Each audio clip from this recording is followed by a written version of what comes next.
S media நேயர்கள் அனைவருக்கும் வணக்கம். இது உங்கள் உளவாளி. என் பெயர் யுவராஜ். இந்த உலகத்தில் எல்லாத்துக்குமே ரெண்டே ஆப்ஷன் தான். அந்த பொருள் உங்களுக்கு ரொம்ப பிடிச்சிருந்தாலும் நீங்கள் வாங்கி தான் ஆகணும், பிடிக்காமல் இருந்தாலும் நீங்கள் வாங்கி தான் ஆகணும். உதாரணத்துக்கு பார்த்தீங்கன்னா, இப்போ ஒரு வண்டி வாங்க போகிறீங்கன்னா, கீர் வண்டி பிடிக்கலனாலும் நீங்கள் கீர் இல்லாத வண்டி வாங்கி தான் ஆகணும். அது பொருளுக்கு மட்டும் கிடையாது, நீங்கள் சாப்பிட்ற உணவுக்கும் அப்படி தான். மாசா பிடிக்கலனா நீங்கள் ஸ்லைஸ் வாங்கி தான் ஆகணும், ஸ்ப்ரைட் பிடிக்கலனா நீங்கள் 7up குடிச்சு தான் ஆகணும், பெப்சி பிடிக்கலனா நீங்கள் கொக்கோ கோலா குடிச்சு தான் ஆகணும். இந்த கூல்ட்ரிங்க்ல இத்தனை சாய்ஸ் இருக்கப்போ ஒரு 10 ரூபா கொடுத்து ஒரு கூல்ட்ரிங்க்ஸ் வாங்குறோன்னு வச்சுக்கோங்களேன், அந்த கூல்ட்ரிங்க்ல எத்தனை லிட்டர் தண்ணி செலவாயிருக்குன்னு என்னைக்காவது யோசிச்சு பார்த்துருக்கீங்களா? 1 லிட்டர் கூல்ட்ரிங்க் மேக் பண்ண 9 லிட்டர் தண்ணி செலவு பண்ணுறாங்க. 1 லிட்டர் கூல்ட்ரிங்கே 9 லிட்டர் தண்ணி செலவாகுதுன்னா, இந்த ஃபேக்ட்ரியிலலாம் எத்தனை லட்சக்கணக்கான கூல்ட்ரிங்க்ஸை மேக் பண்ணுறாங்க. இவங்களுக்கு தண்ணி எங்கேருந்து கிடைக்குது? இந்த தண்ணியெல்லாம் எங்கேருந்து எடுக்கிறாங்கன்னா, தூத்துக்குடி, நெல்லை, விருதுநகர், ராமநாதபுரம், இப்போ மதுரை, அப்புறம் கோயம்புத்தூர். தாமிரபரணி ஆறு இந்த டிஸ்ட்ரிக்ட் வழியாக தான் போகுது. அப்படிப்பட்ட தாமிரபரணி ஆறில் ஒரு நாளைக்கு 33 லட்சம் லிட்டர் தண்ணி எடுக்கிறாங்க. 33 லட்சம் லிட்டர் தண்ணியா? அப்போனா எவ்வளோ ரூபாய்க்கு வாங்கியிருப்பாங்க அப்படின்னு பார்த்தீங்கன்னா, 1000 லிட்டர் தண்ணி வெறும் 37 ரூபா 50 பைசா. ஆனால் நம்ம ஊரில் ஒரு குடம் தண்ணி 5 ரூபாய்க்கு விற்கிறாங்க. இது இப்போ மட்டும் நடக்கல. 2015 அந்த ஊர் மக்களுக்கெல்லாம் போராடி அந்த ஃபேக்ட்ரியை 2016 மூடிட்டாங்க. மறுபடியும் 2 மார்ச் 2017 அப்போ அந்த ஃபேக்ட்ரியை மறுபடியும் திறந்துருக்காங்க.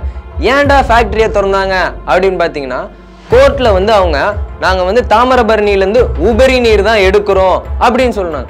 உபரி நீர் அப்படின்னா என்னன்னு பார்த்தீங்கன்னா, ஒரு டம்ளரில் நம்ம தண்ணி ஊற்றணும்னு வைங்களேன், அந்த டம்ளர் தாண்டி தண்ணி வழிஞ்சுதுன்னா அதுதான் உபரி நீர்னு சொல்லுவாங்க. கேட்டால் அவங்க தாமிரபரணி ஆற்றுல நாங்கள் உபரி நீர் எடுக்கிறோம் அப்படின்னு சொல்லியிருக்காங்க. நான் ஒரு ஃபேக்ட்ரியை பற்றி மட்டும் பேசல, தாமிரபரணியை சுற்றி 30 ஃபேக்ட்ரிக்காரங்க ஒரு நாளுக்கு லட்சக்கணக்கான லிட்டரில் தண்ணி எடுத்துட்டு இருக்கிறாங்க. ஏன் நான் இந்த ஒரு ஃபேக்டரியை பற்றி மட்டும் பேசுகிறேன்னு பார்த்தீங்கன்னா, இந்த கம்பெனிக்காரன் உலகத்தில் 2 நாட்டில் மட்டும் இல்லை. அது என்ன ஃபேக்டரின்னு பார்த்தீங்கன்னா, கொக்கோ கோலா. ஏன் கொக்கோ கோலாவை பற்றி பேசுகிறேன்னா, வேர்ல்ட்லேயே 30,000 ப்ராடக்ட்ஸ் வச்சிருக்க ஒரே கம்பெனி கொக்கோ கோலாக்காரங்க மட்டும்தான். அவங்க 135 வருஷமா கொக்கோ கோலா கம்பெனியை ரன் பண்ணிட்டு வந்துட்டு இருக்காங்க. கொக்கோ கோலாவோட ஃபவுண்டர் யாருன்னு பார்த்தீங்கன்னா, ஜான் பெம்பர்டின். அவர் எப்போ கொக்கோ கோலாவை கண்டுபிடிச்சாருன்னு பார்த்தீங்கன்னா, 1889 அப்போ கொக்கோ கோலாவை கண்டுபிடிச்சாரு. எதனால கொக்கோ கோலாவை கண்டுபிடிச்சாருன்னா, அவர் ஃபர்ஸ்ட் ஆர்மியில சிவில் வார் ஃபைட் சோல்ஜர். அப்போ அவருக்கு அடிபட்டுருது. ஒரு மெடிசனா ஒரு டானிக் கொடுக்குறாங்க. அவர் சாப்பிட்டு அதுக்கு அந்த டானிக்கு அடிக்ட் ஆயிடுறாரு. மறுபடியும் அவளால் அந்த சிவில் வாரில் மறுபடியும் போர் பண்ண முடியல. அதனால வெளியில வந்துடுறாரு. கமர்ஷியலா நம்ம ஏதோ ஒரு ஹிட்டு கொடுக்கணும், நம்ம ஏதோ நம்ம ப்ராடக்டை ஓட வைக்கணும் அப்படின்னு சொல்லிட்டு கொக்கோ கோலான்னு சொல்லி ஒரு பிராண்டை கண்டுபிடிக்கிறாரு. அந்த ஃபர்ஸ்ட் கொக்கோ கோலாவில் கொக்கைன் ஆட் பண்ணியிருந்தாங்க. ஃபர்ஸ்ட் கொக்கோ கோலா எங்கே சேல் பண்ணாங்கன்னு பார்த்தீங்கன்னா, மெடிக்கல் ஷாப்பில் தான் சேல் பண்ணாங்க. ஃபர்ஸ்ட் கொக்கோ கோலாவை மெடிக்கல் ஷாப்பில் சேல் பண்ணுறப்போ ஒரு நாளைக்கு 3ஓ 2ஓ தான் சேல் ஆச்சு. அதனால அவருக்கு பெருசாக வருமானம் வரல. 2 வருஷம் கழிச்சு அவர் இறந்துடுறாரு. அதுக்கப்புறம் அந்த கொக்கோ கோலா கம்பெனியை யார் அண்டர்டேக் பண்ணுறான்னு பார்த்தீங்கன்னா, அசா கிரிக்ஸ் கேண்ட்லர். அவர் எப்பன்னு பார்த்தீங்கன்னா 1891 இவர் அண்டர்டேக் பண்ற கொக்கோ கோலா கம்பெனியா. அப்போ கரெக்டாக அமெரிக்கா சுற்றி எல்லா நாட்டிலையும் லிக்விடை பேன் பண்ணுறாங்க. பாரை க்ளோஸ் பண்ணுறாங்க, டாஸ்மாக் க்ளோஸ் பண்ணுறாங்க, எல்லாத்தையுமே க்ளோஸ் பண்ணிட்டாங்க. இதை அவர் பெனிஃபிட்டாக எடுத்து கொக்கோ கோலாவுக்கு கேம்ப்ஸ் எல்லாம் போடாமல் இருந்துச்சாங்க. எந்த மாதிரி கேம்ப்ஸ்ன்னு பார்த்தீங்கன்னா, இப்போ கரண்டாக ரீசனில் கேஎஃப்சி, மெக்டொனால்ட்ஸ், டோமினோஸ் இப்போல்லாம் தனித்தனியாக அதுக்கு ஷாப் இருக்க மாதிரி இதை அவர் அப்பயே அதை கொண்டு வந்துட்டார்.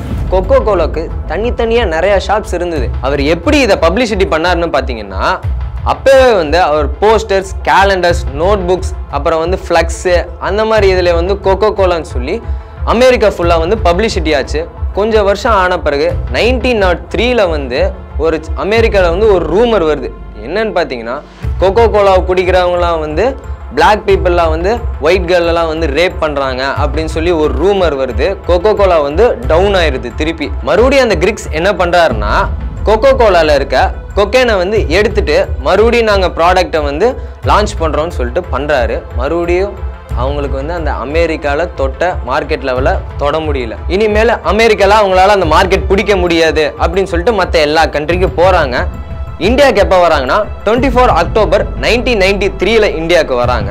மறுபடியும் ஆனா கொக்கோ கோலாக்கு அவங்க ஊர்லயே நாங்க மறுபடியும் மார்க்கெட் லெவல பிடிக்கணும் அப்படின்னு சொல்லிட்டு 90s 20sலயும் 30sலயும் அவர் வந்து ஒரு ஆடு மேக் பண்றாரு. என்ன மாதிரி ஆடுன்னு பாத்தீங்கன்னா, உலகத்துல இருக்க எல்லா கண்ட்ரி பீப்புளையும் ஒன்னா லைனா நிக்க வச்சு எல்லாத்து கையிலயும் கொக்கோ கோலாவை கொடுத்து நாங்க வந்து கொக்கோ கோலாவை லவ் பண்றோம் அப்படின்னு சொல்லி ஒரு ஆடு எடுக்கிறாரு. அந்த ஆடு வந்து அந்த டைம்ல ரொம்ப மார்க்கெட்ல ஹையா போகுது.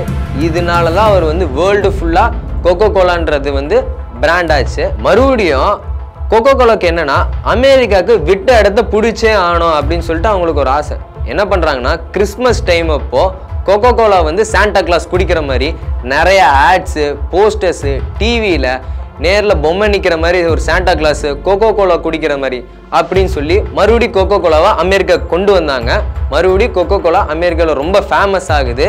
இப்போ இருக்க கொக்கோ கோலாவில் கஃபைன் அப்படின்னு சொல்லிட்டு ஒரு பொருள் ஆட் பண்ணுறாங்க. அது 1 மடங்கு நம்ம இப்போ நார்மலாக சாப்பிட்ற சர்க்கரைக்கு 10 மடங்கு ஈடாகும். கொக்கோ கோலாவை டெய்லி சாப்பிட்டீங்கன்னா, இதை நான் சொல்லணும்னு இல்லை, உங்களுக்கே எல்லாத்துக்கும் தெரியும். நாங்கள் ஒன்றும் கூல்ட்ரிங்க்ஸை வர வேணாம்லாம் சொல்லலை. எங்கள் ஊர்லேயே ஃபேக்ட்ரியை போட்டு எங்கள் ஊர் தனியே எடுத்துகிட்டு எங்கள் ஆளுகளே வேலையை வாங்கிட்டு எங்ககிட்டே அதை சேல் பண்ணிட்டு உங்கள் ஊரில் போய் காசை மட்டும்தான் கொண்டு போகிறீங்க. அது ஏன்?